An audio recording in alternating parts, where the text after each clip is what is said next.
Hey guys, here with a guide for Druid Season 7. This is a Shredtify build. Now this is mainly around Shred and Petrify just going off all the time. Petrify has a cool rune, which can cast Petrify itself. So this whole build is just going to be based around having Petrify go off all the time. What this gives us as a Shred Druid is 1, heaps of mana regen, 2, all the units are crowd controlled nearly all the time, 3, and most importantly, it pulls all the units in with Aridar's Inexorable Will. The main reason is because the weakness of Shred Druid is doing AoE damage. If everything is clumped up, it just makes this whole build so smooth and amazing to use. So we'll be going over that. This video is mainly for anyone who wants to try out Shred, I would say even for leveling up, and then farming your way all up to tier 4 and farm content. This build is mainly based around just having a lot of fun and doing all tier 4 content. All tier 4 content can be done with this build. I think that's what makes it just really sweet to play. If you do want to do pit pushing, the build will change, and I can go over some of that towards the end of the video. But for now I'll just focus on just this build, which is mainly about just like farming up until tier 4 and just getting Shred just online. So as you can see, like I am decently geared. I do have 3 mythics, but we'll talk about them as we go through and like replacements that we can use along the way. So starting off, Air of Perdition. The main reason is we can just get a sweet multiplier on damage using the affix, which gives us 60% multiple. The second is Core Skills, which is great for Shred, because all of our damage is coming from Shred. And 3, Critical Strike. So specifically on this affix, normally I would get Core Skills. I would rate Core Skills above crit. However, the crit on Air of Perdition is just a very big chunk. It's a massive chunk, like I've got 40% with a double hit. And I had this for a while before I got my Ring of Starless Skies. So it just gave me like a huge amount of crit for just one specific stat on one item. So I think it's really worthwhile to get that over the core skills while you're leveling up.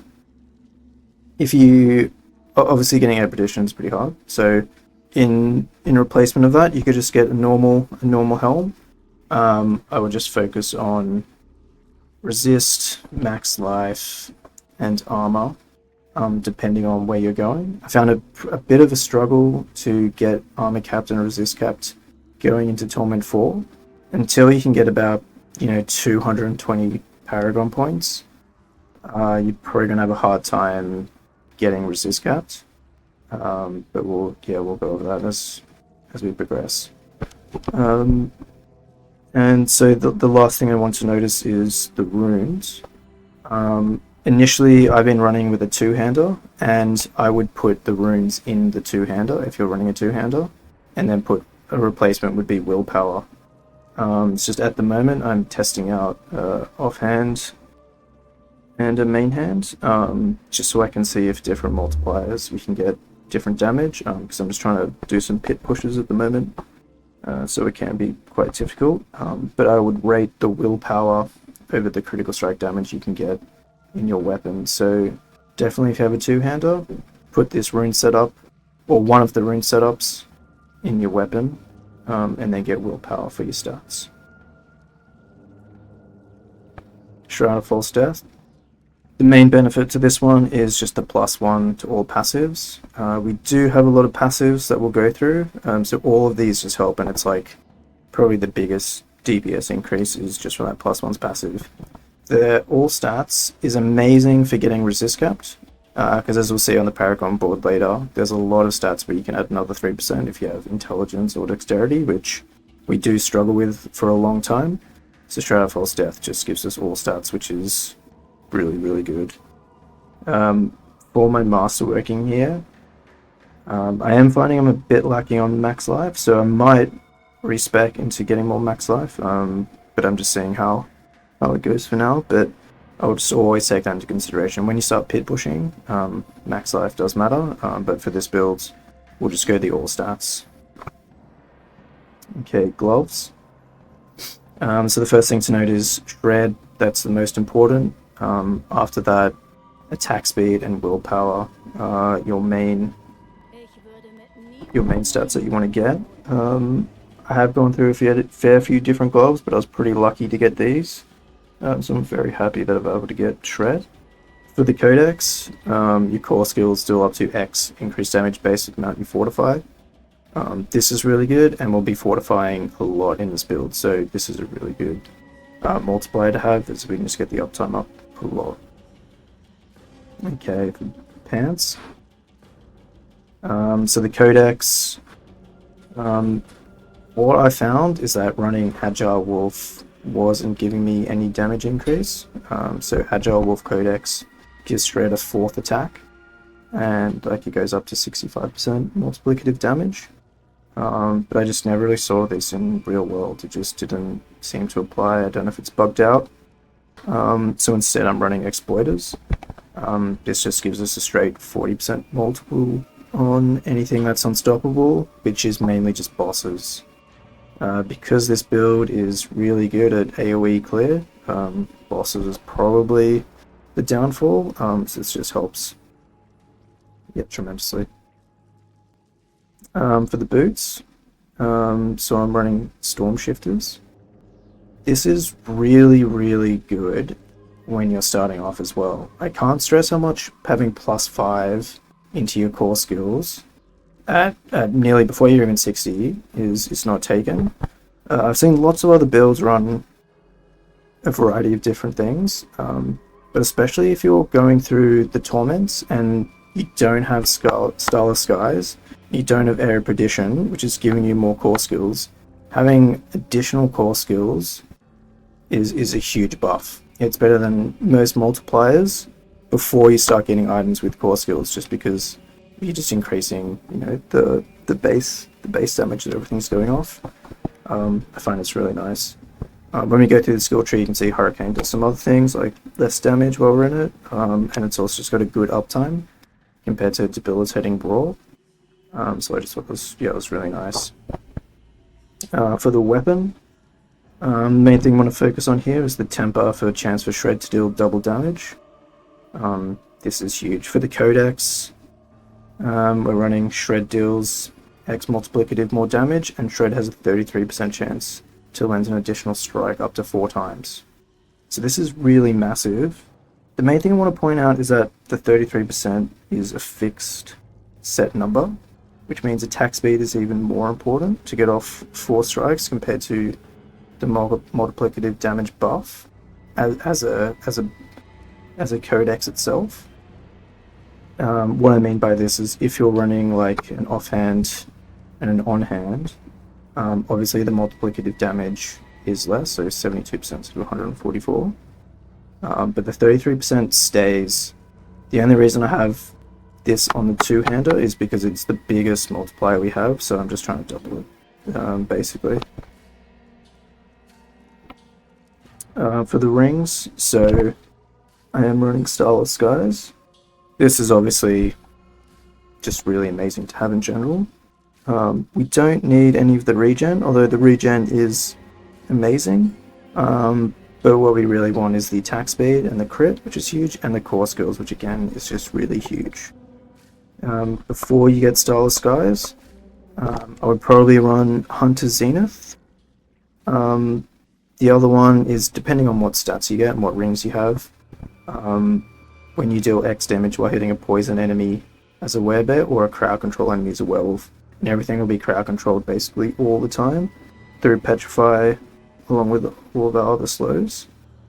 So it's just a good multi to have. Obviously if it bosses it's not going to work until they're staggered, but this is just really nice to have. So depending on what you land and depending on what stats you have, both Hunter Zenith and Jungle Thorn is just really good. Sorry, Changeling Depths. So yeah, it just kind of depends what you get. If you do get Hunter Zenith, I would go for the quick shift. Masterwork as much of the quick shift as you can. And obviously the effects are going to get as high as possible. For my ring, yeah, GA on attack speed.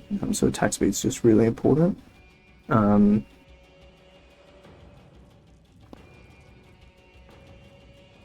Lastly, we've got the amulet.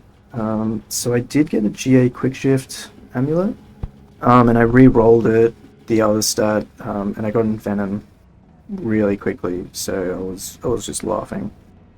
I think this is pretty strong. I mean, I have tested out the new unique amulet, which we can go over. But for now, I'm sticking with this just because having +5 on Envenom is just really strong.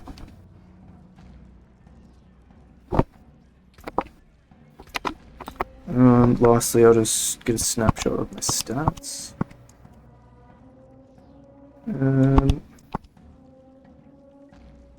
Okay, so I am resist capped once we go in. I think I'm just missing. Sorry, just one of the gems. But I'm currently on 77% crit.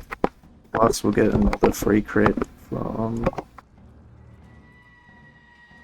Predatory Instinct, so this is 8%. Just so you can see, I'm sitting at about 80% crit, which is a bit low, but it really just depends on what gear you can get. Previously I had more crit on my gloves, but I just couldn't take away from the willpower and crit damage. Outside of that, attack speed, you want to make sure that you can get as much attack speed as possible, especially now that we have this new codex, which does a 33% chance to land up to 4 times. I can't stress attack speed is very important. You do want to note that there's 2 buckets for the attack speed. All of the werewolf attack speed tempers are in the second bucket, so any of the attack speed you see here is the first bucket, and all the werewolf attack speed ones will be in the second bucket. Now there is one thing to note, is so before you would run Shroud of False Death, let's get this bad boy out.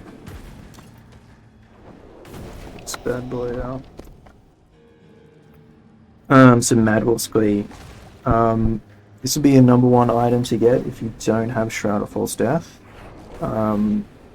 Make sure your werewolf ranks are just close to 7 as possible. For the stats, max life's really important here. Attack speed's really important here. The Lupin Ferocity damage bonus. I mean that's obviously really good to have. But I think the main thing is the attack speed and max life, and the ranks. It's really important. So this would be the #1 thing to go to. While I was progressing up, I did actually take Madwolf's Glee off a couple of times, mainly because gearing up from tier 1 to tier 4, you can really struggle on armor or resist. So I just had like some other chest pieces, I think, that I was running specifically. Yeah, I think I was running this, which just had a GA and 20% resist to elements, and using the tempo for total armor. So just keep that in mind. Like if you do find that you're struggling, maybe just switch it off until you can get a bit more damage up, then it's not a problem. But Madwolf's Glee is, yeah, a really good item for this build. But just note that when you're leveling from tier 1 to tier 4, so I'll go over the skill tree in a bit, but I just want to know that when you are leveling up from maybe even till tier 4, I would take Bestial Rampage. Bestial Rampage is far superior when you're in less gear, mainly because you got the multiplicative damage, and the attack speed's really nice. And if you line those up with a pair of the boots, the Wild Heart Hunger, which has 50%, you can basically cap out all your shape-shifting attack speed just from having, yeah, Wild Heart Hunger and Madwolf's Glee. They go really well hand in hand. But once you can get to about 70% crit, then Lupin Ferocity will take over as just a much stronger build. But until you can get a lot of crit, I would take Bestial Rampage. And I did find it's pretty hard to get a lot of crit until you can get like Air of Perdition and Starless Skies. They just give so much crit, it's not funny. And we nearly got over 50%. We'd have only 60% from just having those two items. Yeah, so it's pretty crazy. So that's just the thing to note while you're leveling up. So let's go over the full skill tree. So we're getting more, basically just so we can get the Fortify, and we need to switch in and out for quick shift. So it's the best option to take here. We want to max out Predatory Instinct, it's just free crit. We're maxing out Shred, obviously. Maxing out Digi-Degrade Gate, this just gives us a lot of movement speed. And we're taking Primal Shred, which will just give us a multi on all our crits. And we're going to be doing a lot of crit multiplicative damage. 1 point for Earth and Bulwark. This is just for Unstoppable and for getting out of jail free card. Max points in Backlash. This is a great multi for after defensive skills, and you'll see we'll be spamming it all the time. This is just for tankiness. I would just max out both of these for tankiness. Then we're going 1 point in Bloodhowl, and we're getting innate Bloodhowl. This gives us a 25% increase in damage, so it's just really good. The only thing that to note is that it's only until you're out of werewolf form. So if you are playing and you press Earth and Bulwark, you press Hurricane, you press Petrify, make sure that you Bloodhowl straight away after, but we'll come to the rotation in a bit. I have tested out Debilitating Roar to see what I could do with the multi. What I found was it just wasn't up enough to give us like a good enough consistent damage. I found Hurricane was just much better and much easier to play with. And especially for this build should just be about having fun and smashing around. And I think it's just much easier with this build and not going in a Debilitating Roar. But it's potentially something I'll come back to look at for pit pushing. Next up, Feral Aptitude. It's just a straight damage passive increase. So you can see how all of these just add up from having Shroud, which is just really good. Next section, we're taking Hurricane. We're just getting 1 point. And enemies affected by Hurricane deal 20% less damage. This is just a good DR damage reduction that we have. Max out Endless Tempest. This just gives us an increased duration. So at the moment we've got 14.25 seconds. The cooldown is 20 seconds. And while you are leveling up and you have more legendary gear, I would just get the Tempest for your Hurricane duration and cooldown, and you can have 100% uptime on Hurricane. But when you actually start playing, you'll be setting off Petrify, which will reset all your skills, and 14 seconds is more than enough. We're getting the 1 point in Neurotoxin, mainly so we can max out Venom. And then the 1 point in Toxic Claws. Now, the only thing to note with Toxic Claws is with the Witch powers, you could get the Aura, which gives you poison damage, and you don't need to take Toxic Claws. But I think I've got more than enough points, so it's fine for now. Petrify, 5 ranks in Petrify. We do another 30% increased critical strike damage. And the main kicker is killing enemy affected by Petrify reduces its cooldown by 1 second. Hitting a boss with Petrify reduces its cooldown by 10 seconds. Okay, so we start off with 28 seconds. And when you see later in like the gameplay, this will be nearly off cooldown in, I would say, 5 seconds. Catastrophe, again, so we get a multiple damage increase after we use our ultimate skill, and this lasts for 8 seconds, which is great. We could nearly have Petrify up, so this could be up nearly all the time, which is really good to have. I'm just getting these for damage reduction, both just maxed out, but you could just play around with your points here. It's really up to you. We want to max out Quick Shift. This is just easy multiplicative damage. And I would max out Heightened Senses. This is just for more tankiness. I haven't got any Natural Fortitude. You could, but I just feel like it's a low amount of Fortify. We're not really changing that much. Like, we'll change at the beginning to get steps, to get our Quick Shift ranks up, but we won't be actively doing that much swapping, so I just didn't find it's really appropriate. On the last one, Lupin Ferocity. So again, I just want to say, this is really good once you are maxed out and you have like at least 70% crit. And you'd want to get even more close to crit capped. But before that, and while you're going from Torment 1 to Torment 4, I would run Bestial Rampage. It's just a lot easier, but you can go between either two. I've tested out both at max level. I have tested out both running the amulet.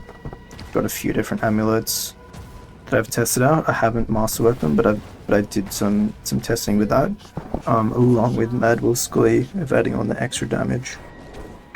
This is definitely another option you can take, and I think it would be really dependent on if you can get an Envenom amulet. If you can't get Envenom, then the unique Malefic Crescent is really good to have. But if you can get Envenom, I mean, it's just really nice. We get another Codex as well. And the Envenom just buffs up our already huge crit damage. Last thing to note, is... Oh no, I think we're all done. Alright, cool. So boons. Bit of controversy here, but I've gone Gifted the Stag. Yeah, if you're pit pushing, maybe you'll take Wariness, and if you want to YOLO more, you could take Prickle Skin for the extra damage. But Gift of the Stag's really good, because what you'll find here is... So you can see Petrify is going off, like, right now. It does have a cooldown of 5 seconds on that rune, and we get it up in, like, nearly a second. But as you can see, I take off... This. There we go now. Depending on how many stats you have, I think until you maybe get Shroud. Yeah, see like now, I've actually ran out of figure. I can't reset it, so in this situation, I'd have to. Most of the time you are hitting and it's fine. But what I found is that if you are running Gift of the Stag, it's just a really good buffer to just make sure you can just keep pressing down Shred. And at the end of the day, we just want to keep pressing Shred. As soon as we press Shred, then our Petrify goes off, and then as Petrify goes off, we just get to have more fun.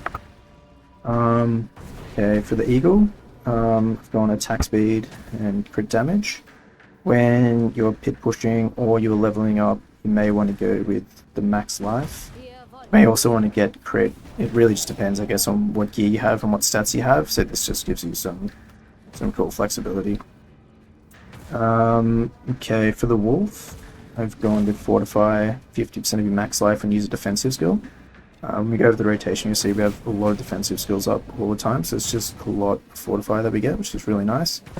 The other thing with this is Energize is good if you are leveling up, and it's great, but this build, we have mana all the time, because we just have Petrify going off all the time, and it gives back all our mana. So mana really isn't a problem, we just want to get Gift of the Stag for the bigger mana pool.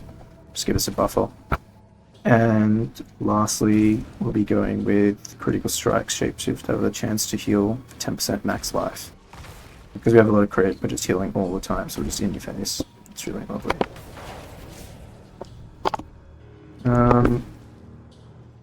Before we get to the Paragon, so I just want to quick show you some differences between Petrify and Petrify going off with the rune.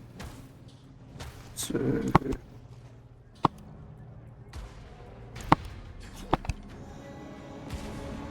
Okay, so if we use some abilities, and we press Petrify, you can see all our abilities get reset. And as we attack, because we're not actually killing anything here, it doesn't really show how quick Petrify comes off cooldown. Every time you get a kill with Petrify, it lowers the cooldown, or if you hit a boss, it's 10 seconds. So you can see how I'm hitting a quote-unquote boss, how it just loses 10 seconds every 5 seconds. And that's not including the one that we have by default.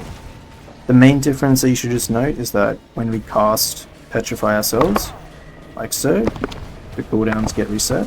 When we're just attacking and Petrify goes off, it won't reset the cooldown at all. But what it will do is count towards any of the kills. So, as we can see here, killing an enemy affected by Petrify reduces its cooldown by 1 second. So if we didn't have Petrify continuously going off, first time we'd use it, it'd be 17 seconds and then kind of stuck.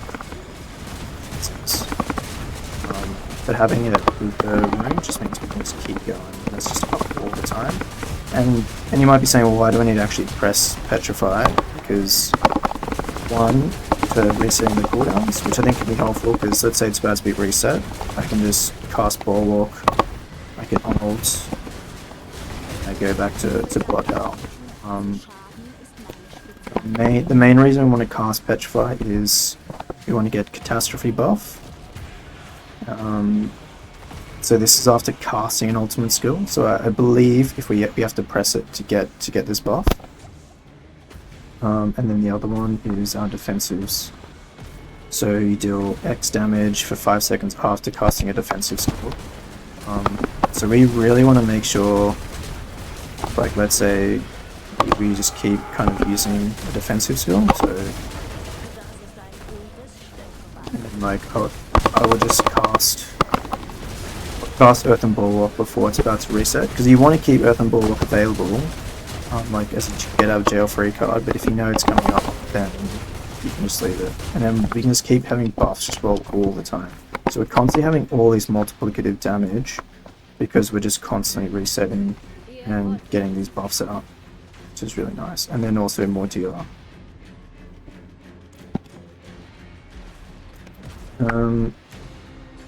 Let's get on to the Paragon board.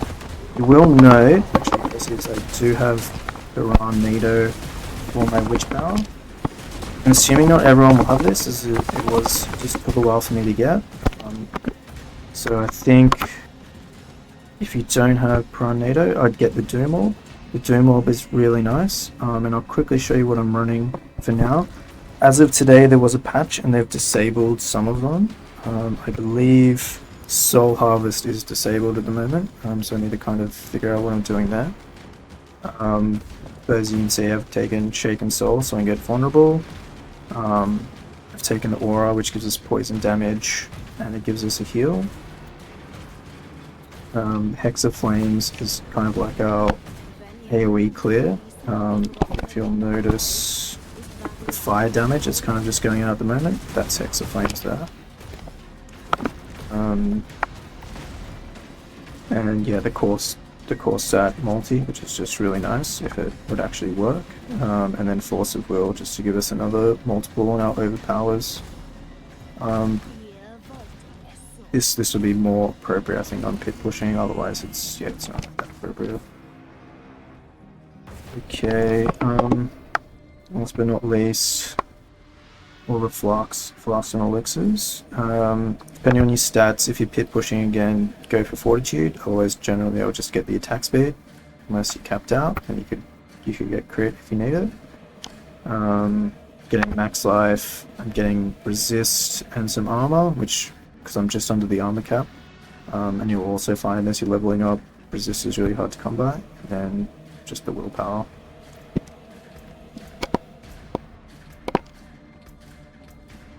Mercenaries. I have gone Variana mainly for the 15% multiplicative damage. However, if you were still grinding up, I would take Rahir.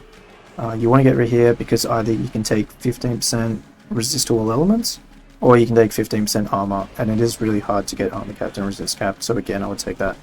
And I've taken Subo just so we can see more of the map. It just looks really nice, especially when you're playing Shred, because we're jumping outside the map. If we can see where units are, we can just move a lot quicker.